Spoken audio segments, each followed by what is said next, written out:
So we're out here doing a water line today.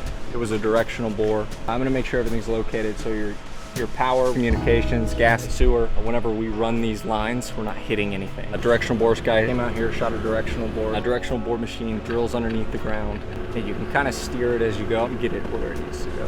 Say you've got a house with a bunch of good, bunch of landscape plants, you're gonna have to get underneath it somehow. And this is a pretty big drop here. 30 feet down is where the meter is at the street. They shot the bore up below the driveway here, and then shot it underneath the driveway, and then you can see where the blue pipe is over there. That's where they came out. The driveway's still intact. Everything's still perfect. Lock up.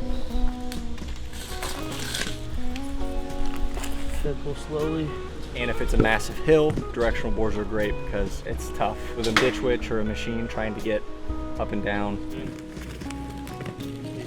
This is where the pipe currently goes into the house. We're gonna go into the same spot, installing 1 inch through the wall. Reason for the job today, homeowner called us, high water bill, came out here, found out it was leaking somewhere in this area here. Decided, because of how deep it was, we would just replace the entire line. Put in a brand new line, you don't have to worry about any other leaks happening anywhere. Looking at the long term versus the short